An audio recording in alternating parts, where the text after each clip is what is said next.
ang sino man pong patnubay na Allah subhanahu wa ta'ala ay walang makapagbibigat sa kanya. Kaya gano'n na naman po ang pagsaksi ko sa nag-iisang tunay na Diyos bahin at si Propeta Muhammad sallallahu alaihi wasallam ay kanyang huling sugot alipin na kamag-anak ni Jesus alayhi salam. Sumakanya nawa anak.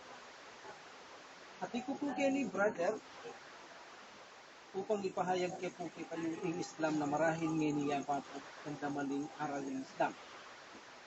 So, indadalang ko po aral kayo makalano po yung tiyak akaligtasan nito. Muri na po sabihin, titiyakan ko kayo na miligtas.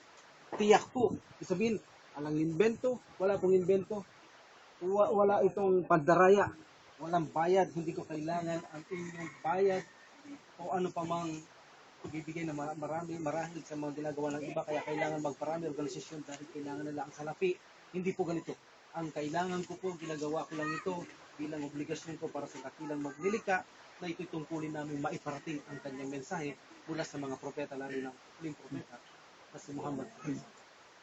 So paano po natin matitiyak ang tunay na kaligtasan? Ito po ang dadalhin ko sa inyo. Ito po ang patutunay ko lang. Sinabi ko kanina, ang dala ko po ay tiyak na kaligtasan. Wala siyang alinlangan, walang duda, matatanggap ng sarili. Nialaman po, isa lamang po pakiusap.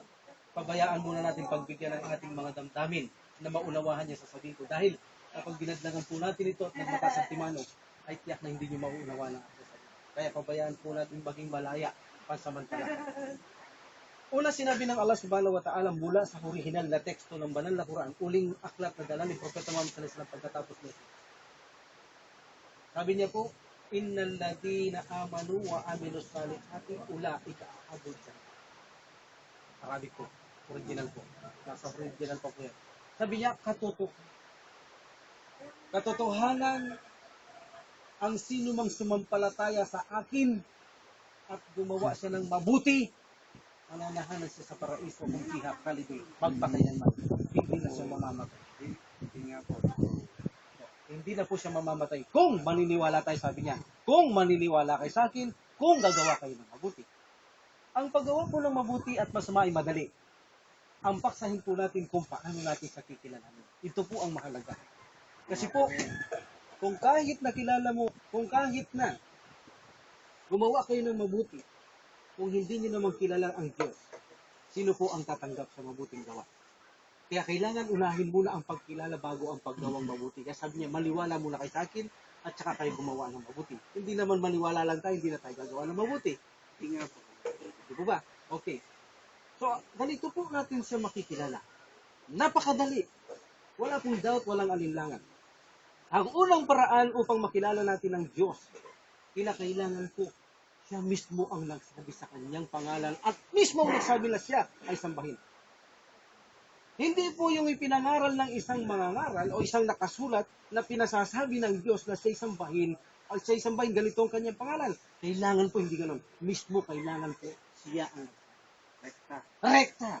Sa banal na Quran, sinabi niya kay Moises sa mga propeta, innani anallaha fa'budu walidikrillahi akbar.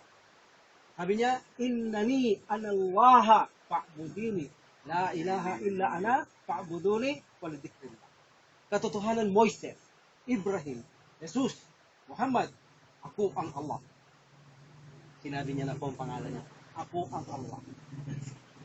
Walang Diyos maliban sa akin. Sambahin niyo lamang ako at alalahanin niyo akong madalas. Sa banal na Quran po, sinabi niya mismo sa mga propeta na mismo siyang nagsabi, ako ang Allah, sambahin niyo ako. Wala pong aklat na ganito. Na sinasabi, ako ang Ama, sambahin niyo, hindi po. Siya ang Ama, sambahin niyo siya. Siya si Jesus, sambahin. Tao po ang nagtutulak na sambahin sila. Sa banal na Quran, malinaw na sinabi, ako ang Allah. Ako ang inyong sambahin, ako'y nag-iisa. Alalahanin niyo ako madalas upang kayo magtagumpay. Di ba? Bawat sasabihin ko, agresigurado kayo. Kaya po naman napakaganda na malaging malaya ang inyong puso. Pangalawang tanda po ng Diyos, para hindi kayo magduda makilala niyo. Kinakailangan sinabi niya, ako naglikha. Mismo rekta sa kanya. Oo, hindi sinabi, siya ang Ama, siya si Yahweh, ang naglikha. Hindi ganun. Mismo, sabi ng Allah subhanahu wa ta'ala, Allahu ladhi kalakas samawati wal ard. Original po ito. Nasa original po ng Quran hanggang ngayon. Pisit tati ayam. Lilikha ko, ako ang Allah. Ako ang naglikha ng lahat-lahat sa langit at lupa sa pagitan nito, sa loob ng 6 na araw. Sabi niya, ako ang Allah. Akong naglikha. Walang tao sa banal na Quran po ang nagsasabi na siya ang Allah, siyang naglikha. Mismo po siya ang nagsasabi, ako ang Allah, ako ang naglikha ng langit at lupa, at nasa pagitan nito, nakikita man o hindi, sa loob ng 6 na araw, lilikha ko yan. Wala pong doubt. Nakikilala po natin na siya mismo ang nagsasabi. Sinabi din po ng Allah, ako ang nagsugo sa mga propeta at sugo upang ipakita ang gabay sa inyo. Ako ang nagpadala ng aklat sa inyo. Sabi ng Allah. Ang kanilang relihiyon ay Islam. Walang relihiyon maliban sa akin kundi Islam. Sabi ng Allah subhanahu wa ta'ala. So ang kanilang relihiyon po ng lahat ng propeta ay Islam. Ang ibig pong sabihin ng Islam ay susuko at susunod ka lang sa kanyang batas. Hindi sa batas ng... Kaya kami pong Muslim, ang batas namin ay batas ng Diyos. Ito po yan yung Dapat sa kanya po. Bakit po? Siya ang naglikha. Higit niyang alam ang ating patnubay. buong pag-iisip, buong kalakasan. Yun lang. Totoo po yan. Ang tao kailanman kapag siyang gumawa ng batas, tiyak na magkakamali. Ngunit ang Diyos ang gagawa ng batas, tiyak na hindi po magkakamali. Kaya kami pong mga Muslim, ang batas namin ay batas ng Diyos, ang banal na Quran, at ang paliwanag ng mga propeta o ng propeta Muhammad sallallahu alaihi wasallam. So siya po ang nagsugo sa propeta. Hindi sinabi, ang sugong ito'y sambahin. Ang propeta, sabi niya, ako sambahin, ako ang nagsugo, ako ang nagpadala sa tao, ako ang naglikha ng tao, kay Adam at Eva, ako ang nagtakwil kaysa talas sa paraiso. Puro po siya ang ha? At sabi niya, upang ganap niyo ako makilala, ako ang Allah ang nag-iisa. Wala akong kailangan sa inyo. Hindi ako natutulog, hindi ako nagugutom, nauhuhaw, hindi ako naiidlip, lalong hindi ako mamamatay at mapapagod. Kailanman mananatili akong buhay, ang aking mga lilikay dadanas ng kamatayan maliban sa akin. Ako ay walang anak, walang pinagmulan, wala akong katulad sa mga lilikha.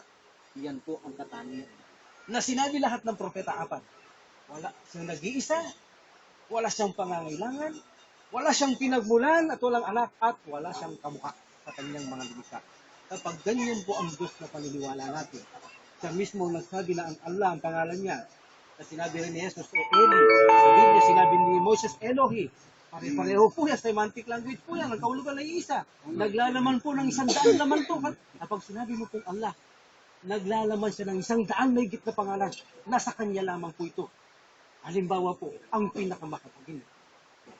Sa kanya lang yan, hindi niya kayang taglayin ng kanya lilikha. Ang pinakamapagpatawad, ang pinakamapagbigay, ang pinakamalwalhati, ang pinakamakapangyarihan, ang pinakadakila. Yan po pag sinabi mong Allah, pasok po lahat doon sa loob ng Allah. Ang mga pangalan na yan na hindi kayang ibigay sa mga lilikha. Ganun po katindi ang pangalan sa Allah. Yan, narinig mo na yun. So, ibig pong sabihin, ito pong daladala kong kaligtasan at tunay na pakayag po ay nananatili pa sa original na teksto ng galing mismo sa kanya sa huling aklat. Kasi sinabi niyang pangangalaga kong aklat na ito, kailanman hindi nila kayang baguhin ang Quran. Ako ang mangangalaga. Kung binago nila ang ulak na sulatan, ito hindi nila kailangan mababago ito. Kaya makikita mo po hanggang ngayon, nandiyan ang banal na Quran, Arabic. So, ito pong relihiyon na ito, sabi niya, wala akong tatanggapin relihiyon maliban sa Islam. Dahil ito ang aking relihiyon. Ang sino mang madatnan ng kamatayan nang wala sa relihiyon ko, sabihin mo, Muhammad, ang lisugo, kailanman ay hindi ko tatanggapin at sa kabilang buhay, siya ay talunan. Siya ang may karapatan sa relihiyon, hindi po ang tao na magtatatag ng relihiyon. Kung anong tinatag ng dakilang manlilika, sa kanya po ang karapatan na dapat sundin. Hindi po ang tao na magtatatag ng relihiyon upang sundin, kundi ang Diyos dapat ang nagtatag ng relihiyon upang sundin. Ang sino mang sumunod sa akin, Muhammad, sabihin mo, anumang ginawa nilang kasalanan sa mundong ito pag sila'y nagbalik sa akin, Gagawin puti. gagawin kong lahat na malinis ang kasalanan at dadagdagan kong mabuti ang lahat ng kanilang ginawang mali. Yung pula gagawin puti. Lilinisin po, tama po. Pero ang kondisyon kung sa kanya po ang tunay na magpapalito. Hindi po sa kanyang mga lilikha, kundi ang manlilikha. Ito po ang dala-dala kong napakaising salita. Napakaliwanag na kung saan sa kanya lahat ng galing ang aking sinabi. Walang dinagdag, walang binawas.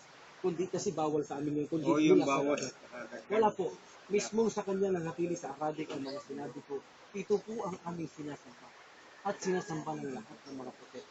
Kung babalik tayo sa kanya, ang paggawa ng mabuti ay nasa sa atin na yan. Kung gagawa ka ng mabuti, nasa iyo. Kung gagawa kang masama, nasa iyo rin po yan. So, ibig sabihin, kung mapipinsala ka pa po pagkatapos mong kilala lang isang Diyos, ito po'y kasalanan mo dahil sinusuway mo ang kanyang mga batas. Oo nga, Ngunit kung siya ay pinaniwalaan niyo at sinusunod niyo siya, sabi niya kanina, wala ay kasabog dyan na. Mananatili na kayo sa pakaisan nito. Oo nga. So, ito po ang patutuo na dapat natin sambahin yung tunay na manilikha na nagpakilala at nagpadala na sugo at pagkatapos ay gawin natin ang obligasyon natin. Tagumpay na po tayo. Ang lahat, sabi ng Allah, ang lahat ay makakaranas kayo ng kamatayan. Walang makakatakas sa inyo kahit sino sa inyo sa kamatayan. Paghandaan nyo ang kabilang buhay sa pagharap nyo sa akin. Ito ang tanging paghandaan nyo. Kaya kami po ito'y pinaghahandaan. Po. So ano pong masasabi nyo ngayon sa maiksing kwento lang po? Maiksing salita. Kumbinsido kayo na talagang totoo po ang sinabi ko, hindi po ba? Totoo. Di ba sinabi ko sa inyo, natiyak na sasabihin ko sa inyo, natiyak at katotohanan, walang duda ang gano'n namin. Ako na yun nga. Ako na isusunod dito. Mashallah. Akbar. Ganito po. Alam niyo po ba, hindi ko rin maaari sabihin sa kapatid na, na mauna pa sa akin. Baka maaaring mauna ako. Oo Dahil nga, walang nakakaalam ganun yan. sa kamatayan. Time. Wala po, okay. So, ano pong ibig kong sabihin? Paghandaan po natin. Siguro ito po ang araw kung tanggap ninyo ang Islam, ito'y paghahanda. Na sakaling po naman tayo anong oras, ay magwawagi po tayo. Ngunit kung magpapabaya tayo at mating ang oras hindi natin lang, maaring ang pagsisisi sa bandang huli hindi na po ito mababawi sapagkat mas malaki tayo. Oo nga. Tama Hindi ka. po ba? So, kung gusto nyo po ang Islam at tanggap nyo, napakadali po, nabalikan nyo ang tunay na Diyos. Ilang taon na po kayo ka? 52 kayo hindi nagpasalamat sa Kanya, 52 years. Oo. Ngayon kayo babalik sa Kanya. Ngayon pa lang kayo magpabalik yun. At magpapasalamat. Opo, sure po ako. Dahil sabi ng Allah sa banal na Quran, kung manawagan kayo maliban sa akin, ay hindi ko pakikita. Dahil hindi naman po kayo Muslim, kaya hindi siya ang tatawagan. Kahit sabihin niyo siya na iisang Diyos at tinatawagan niyo, may apat na katangian po siya. Kailangan hindi mawala yung apat na yon. Pero titiyakan ko sa inyo, mali po ang apat na katangian sa tinatawag ninyo. Okay. Mali po. Dahil sigurado may anak, baka ang tinatawag ninyo. Pero pag ang apat po ito, tama po kayo. Tama po ang tinatawagan niyo. Sa ganito ay obligasyon niyo na lang gawin niyo ang kanyang utos na dapat pinapalan. Tama po ang tinatawagan niyo eh.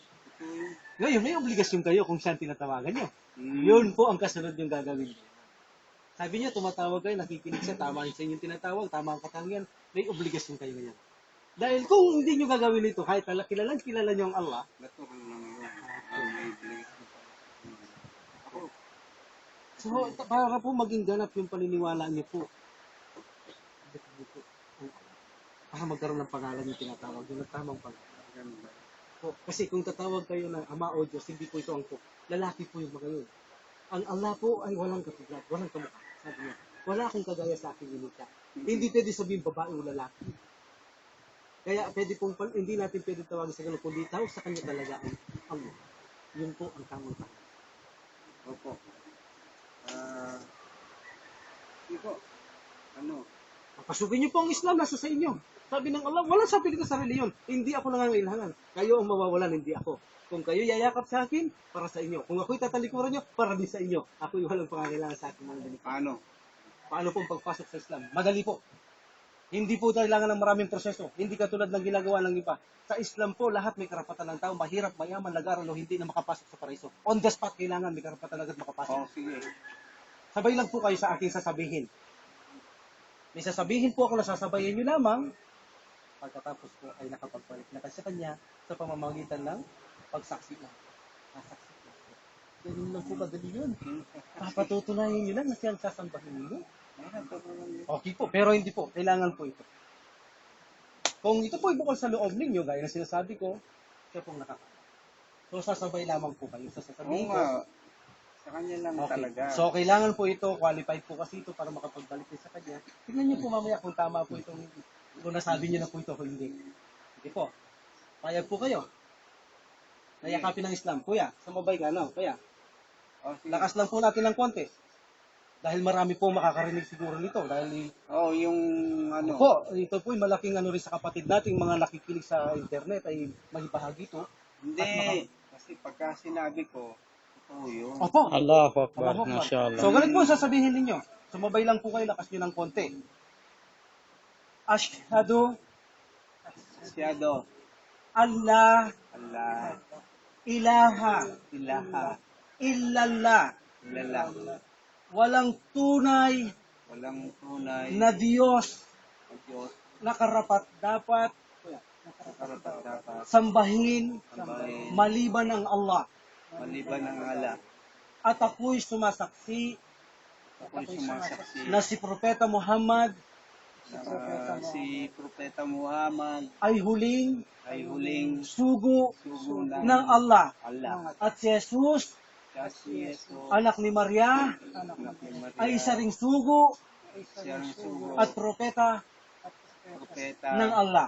ng Allah. Allahu Alhamdulillah. Akbar. Mashallah. Alhamdulillah.